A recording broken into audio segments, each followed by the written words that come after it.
This is from Kitab al-Bulhan from the 14th century.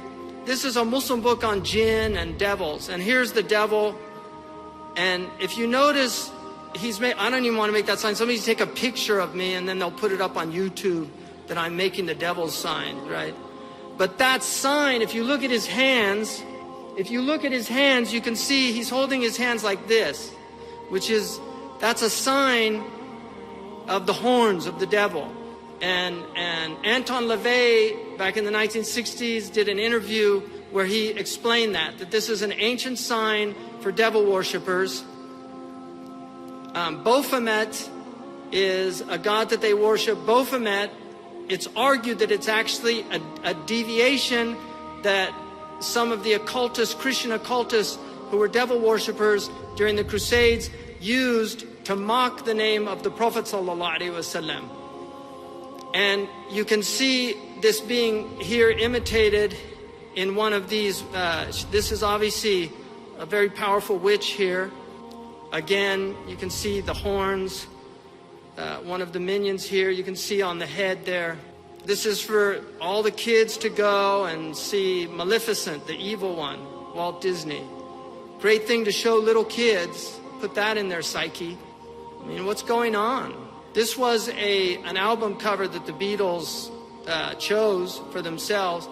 And the Beatles, both Lennon and McCartney, I don't know about the other two, but Lennon and McCartney were both involved in the occult. Lennon actually learned how to speak backwards, which is something occultic people do. There's tape recordings of him speaking backwards. Paul McCartney, if you look at his album covers, you will see the ram, the horns. It's been interviewed in one of the people that worked with him in the band said he was very interested in the occult and practice occult things. So there you can see very early on.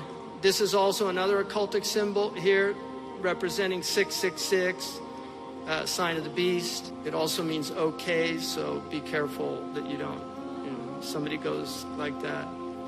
You can see here the little Masonic hand thing here. That's a Masonic symbol there. You can see that. 23, one of the numbers in occultic numerology. That's very important.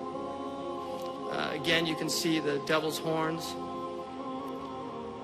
Now, here, the Prophet ﷺ said, I'm warning you that every prophet came and they warned their people about the Dajjal. But I'm going to tell you something about the Dajjal that nobody said to their people. He has one eye, and God does not have one eye.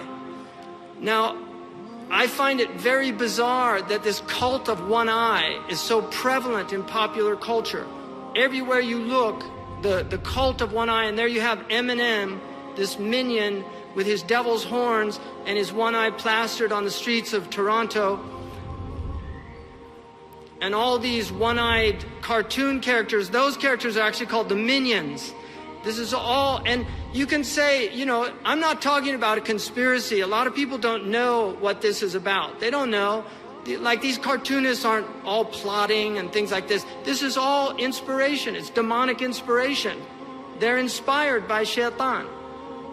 If you want to know who's at the root of this conspiracy, it's an unseen world that we're dealing with.